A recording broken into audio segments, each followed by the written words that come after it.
Hi everybody, it's Jenn from McCreath, and we survived Christmas. It's now Boxing Day, December 26th, 2022. And when I think about Boxing Day memories, I think about growing up in Toronto, Ontario, Canada as a wrestling fan. There was no better place to be in the late 80s on Boxing Day than Maple Leaf Gardens. No, we didn't go shopping. We went to see wrestling because 4 years in a row, in the peak of the golden era of wrestling, the World Wrestling Federation at the time had 4 consecutive Boxing Days in Toronto. And I went to 2 out of those 4 shows. And I do remember the shows, so we'll go through the list. Wonderful database, the history of WWE.com. Whoever that is, they've done an amazing job, because they've got a list of just about every show that ever happened. So in case you can't remember, 1988, whew, my camera's a little wobbly here. 1988 was a good year for me. Well, I had my one and only professional wrestling match, which I did shortly after I legitimately broke this arm right in this area of the ulna. I guess a year. I mean, WWF Wrestling went from a regional promotion to a global phenomenon in the mid-80s. And Toronto had always been a wrestling town. And I guess it was 84 that Vince McMahon went to Maple Leaf Wrestling and said, get rid of these NWA guys. We want to pay you more to have our guys come in and wrestle. And I guess it was around 86 when I started watching wrestling. It was 87 when I started going to the shows in person. But WWF Wrestling was huge in Toronto. So off we went. And it was a matinee, a Boxing Day thing. Back then, they split the roster up. They did a matinee show somewhere, and then they did a night show somewhere else down the road. So, as we look at the magic of this website, my goodness. 1988, World Wrestling Federation. Yeah. The year started with Hulk Hogan losing the title that he had held for 4 years, the World Heavyweight Championship, defended on live primetime TV. The main event, I believe it was a Friday night, and I actually missed watching it live because my father was in town and we went to watch a hockey game. But that's okay. Hogan lost the title in a controversial finish. He was actually looking to take some time off, and they needed to write him out for a while. So they had this big tournament at WrestleMania 4, and of course, Randy Savage won the world title. And he would spend a full year defending that title. And when Hogan came back, Hogan and Savage were friends, and of course the evolution of the disintegration of their friendship led to a WrestleMania 5 match. But in Boxing Day, let's see, 88, WrestleMania 4, we had our very first ever SummerSlam in 1988, where Hogan and Savage took on Andre and Ted DiBiase in the main event there at Madison Square Garden. We also saw Ultimate Warrior surprisingly take the place of an injured Brutus Beefcake to fight the Honky Tonk Man. Talk about your long title reigns. Honky had the Intercontinental title for over a year, I think. And Beefcake had several opportunities, just couldn't beat him. There's either a disqualification or a count out. Who's going to show up? Beefcake's injured. Oh my goodness, is the Ultimate Warrior, and he beat Honky in 29 seconds. So then we had the second Survivor Series in 88 after a very successful first one. And I think it was difficult. I'm going to balance this camera a little better here. Again, Hogan and Savage were working their way through an awkward partnership, feuding with the Big Boss Man and the African Dream Akeem. What a terrible gimmick that was for the one-man gang. Seemed to work. So 88, December, Boxing Day. No, back then, they actually gave their wrestlers a week off. This is before there was Monday Night Raw or SmackDown. No live TV except for these main event things. Even most of them were taped. So the WWF wrestled December 18th, won 2 shows. They took 6, 7, 8 days off. Then they split the roster. Half of the roster for Boxing Day went to Hershey, Pennsylvania. The other half went to Toronto, Ontario, Canada, for what would be my first Maple Leaf Gardens Boxing Day wrestling show. So let's run down the list of matches. Canadian.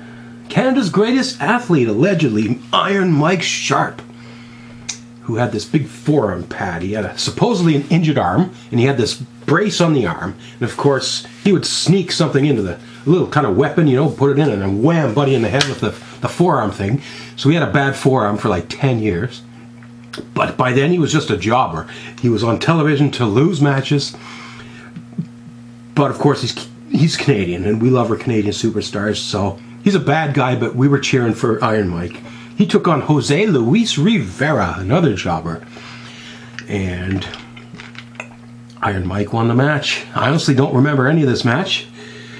Boxing Day 88. I must have been up in the greens. I don't think... Back then, it was tough to get a good ticket. It's interesting. When the WWF would run these house shows, they would have an A show and a B show and a C show. Of course, Hulk Hogan was always the A show headliner. So that's the tour everyone else wanted to be on, because you knew you were going to sell out every arena. Hulk Hogan had sold out Maple Leaf Gardens many times. Now he's not on this show. But guess what? 15,000 people jammed into Maple Leaf Gardens that afternoon to see Randy Savage. So I'm not sure. 15,000 sellouts, probably a little more, but very respectable job for Randy Savage to headline for a whole year, literally, WWF's house shows. 15,000 into Toronto. Macho Man Randy Savage, World Heavyweight Champion. Still a good guy. He hadn't broken up with Hogan yet. Feuding with Bad News Brown. Allegedly from Harlem, New York, but of course Bad News spent a lot of time wrestling for Stu Hart up in Calgary, so again, someone that the Canadian fans were perhaps familiar with. Savage would beat Bad News in this match. Of course, Akeem was on the show against Hillbilly Jim, who had a pretty big push in the mid-80s, but by 89, Hillbilly was basically a glorified jobber. And that was the running joke. We knew that Akeem would beat Hillbilly, and we knew he was going to give him the big splash, and that's exactly what happened. And I don't think the match lasted very long. I believe Hillbilly and Akeem fought during the Survivor Series that year, so this is, I guess, a house show feud. Never got on TV. Ted DiBiase was supposed to wrestle Hercules, who had just turned face because Bobby Heenan tried to sell Hercules' contract to Ted DiBiase, and DiBiase controversially wanted to use Hercules as a human slave, which is very bizarre given that Ted DiBiase had a bodyguard known as Virgil, and now all of a sudden this Hercules thing, of course, that would be a feud. I don't know why Hercules didn't make it, but they found a replacement, Sam Houston. Very credible wrestler, but by then he was just jobbing as well, so we get another jobber match. DiBiase over Sam Houston. God, Sam Houston's sister was next on the bill. Yes, they had women's wrestling, and they actually called it women's wrestling. It wasn't divas or anything. It wasn't just this Barbie doll kind of thing. You actually had women who were trained to wrestle properly and who did a good job. Judy Martin and Rockin' Robin had a match there. Of course, Robin and Sam Houston are siblings, and they are half siblings with Jake Roberts. Very interesting wrestling family trivia there. The Toronto fans, a lot of these women's matches, you didn't see a lot of it on television. You knew that there was champions, and you'd hear about them fighting on house shows. I don't ever remember Rockin' Robin wrestling on TV. Again, no Raw, no SmackDown. It was WWF weekend syndicated shows. Superstars of Wrestling and Wrestling Challenge. They had a Women's Survivor Series match in 87, but they did not in 88. However, Robin had defeated Sherry, who was Sherry a manager by then? Or was she still wrestling? Sensational Sherry Martel. We saw her wrestle in Toronto a few times, but yeah. For some reason they said, nope, we're going to drop the belt to Robin, and Robin's going to go around and fight some of these other heels. Judy Martin. Demolition against the Powers of Pain. Tag Team Championship. Demolition. When did they win the titles? WrestleMania 4, 88. They defeated Strikeforce. Demolition fought the Hart Foundation in 88, SummerSlam.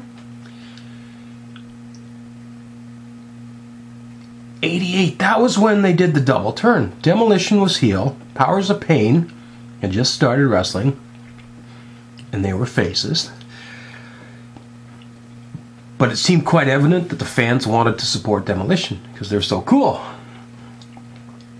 So they orchestrated a double turn and used manager Mr. Fuji.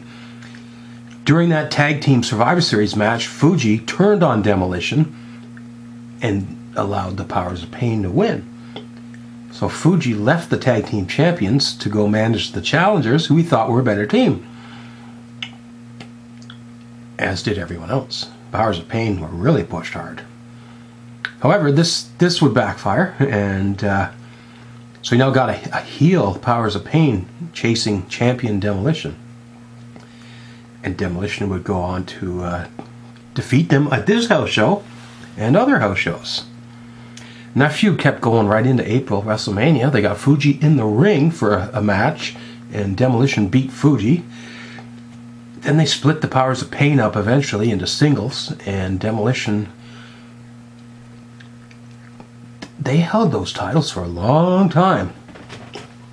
89, they traded the belts with Arn Anderson and Tully Blanchard. But that didn't come till like late 89, so pretty good deep run there for Demolition. Here's something we forget about. The King of Wrestling.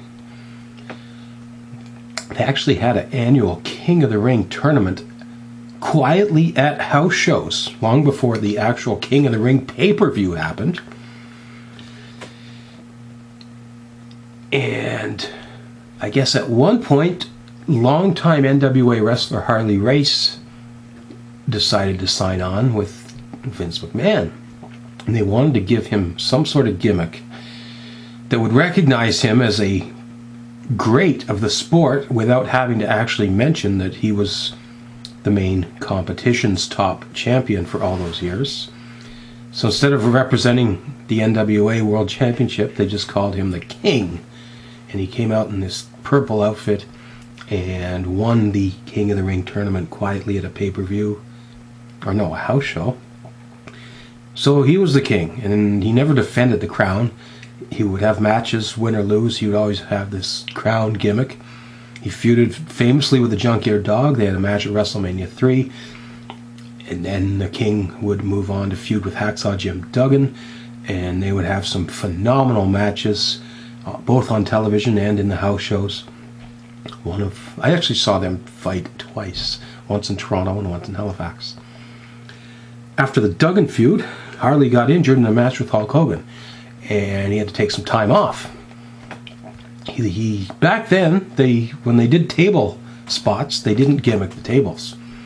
And Harley Race tried to dive through a table, and legitimately, I think he broke a couple of ribs and blew up his lungs. Yikes. He finished the match, then probably went straight to the hospital and had to take 6 months off. So Bobby Heenan had this dilemma. Who's going to be the new king? Well, nobody saw this one coming. It was Haku, the legendary wrestler from the Isle of Tonga.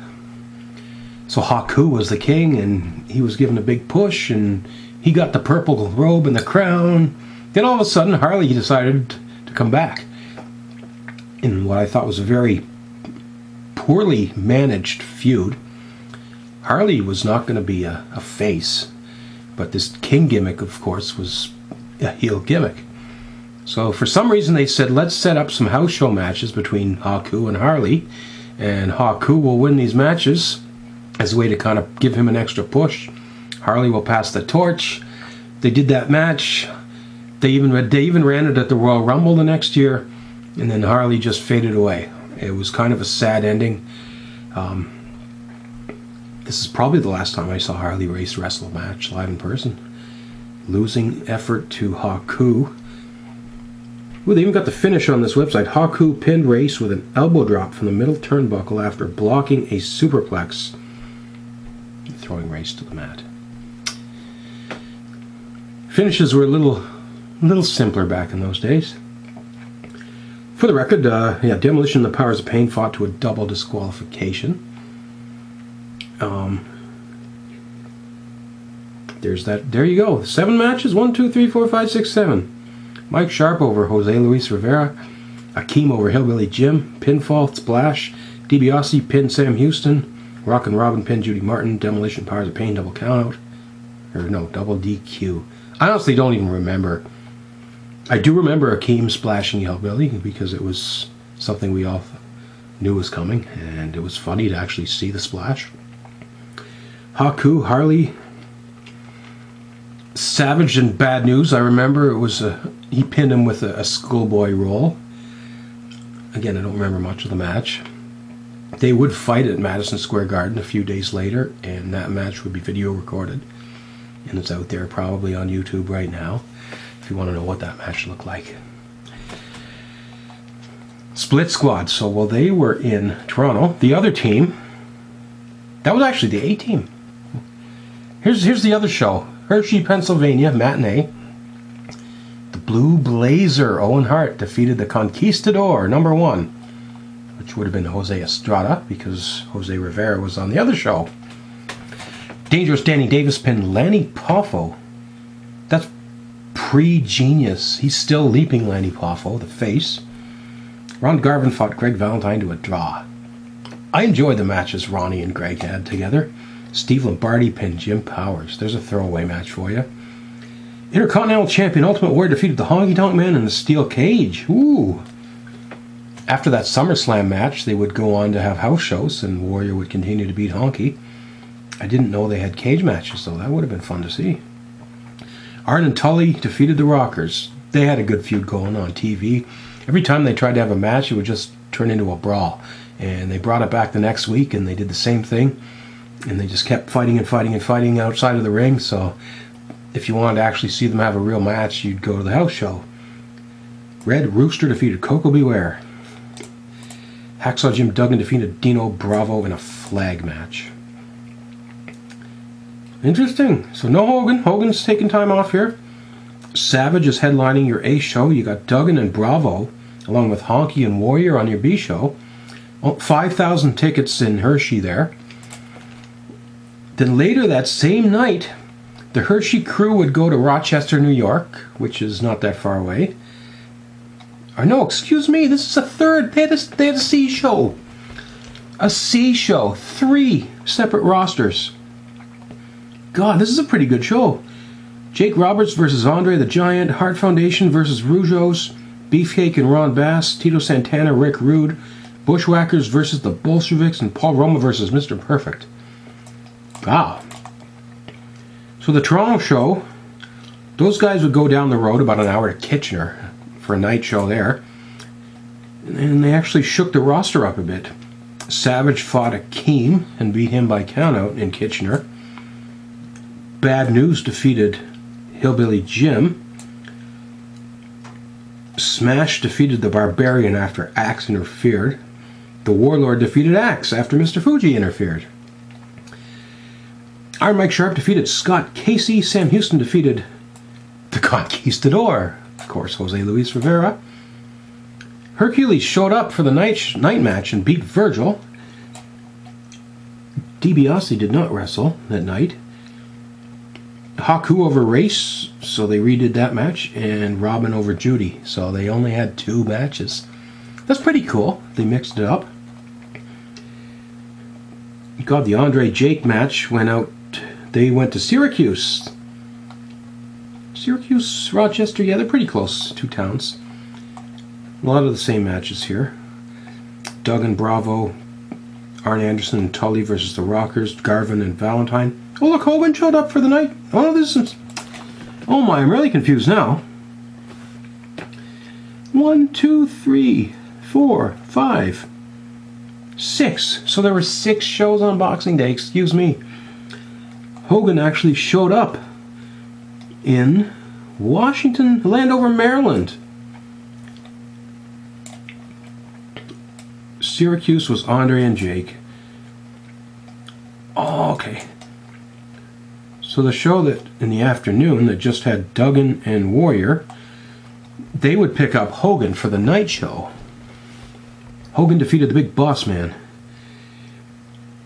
Duggan over Bravo, Warrior over Honky. Okay. Red Rooster, Coco, Davis, Poffo. Can you imagine having that big of a powerful wrestling roster that you could split up your roster 3 ways and pull off 3 decent shows and do it twice on Saturdays and I guess twice on Sundays? God, okay. December 27th. 1 show each. Ooh. Andre and Jake worked Buffalo. Savage and Akeem worked Worcester, Massachusetts. Hogan and the Boss Man worked Wheeling, West Virginia. So they got their Christmas break, but they sure as hell worked them hard in '88. Oh my goodness. Fun memories. Of course, February 3rd, 1989, live on television, Hogan and Savage against the Big Boss Man and Akeem would lead to Savage turning heel on Hogan, setting up the WrestleMania angle. Ultimate Warrior would start a feud with Rick Rude at the Royal Rumble, and Rude would win that title off Warrior, one of his very few pinfall losses in the WWF. Warrior, of course, held the Intercontinental title and lost it to Rude at WrestleMania. He'd win it back at SummerSlam, and he would never actually lose that title, but he would give it up when he defeated Hulk Hogan at WrestleMania 6. Yeah, so and the Ultimate Warrior would then lose the world title. His only other, I guess, clean pin, well, it wasn't even a clean pin, it was an illegal pin to Sergeant Slaughter. Oh my, well there's your 88, it's a bit of a mess, but yeah, I was all fired up to go to those shows. 23 minutes. I guess we're gonna cut this off now. We'll come back with the next video a little later. So I hope you enjoyed my story.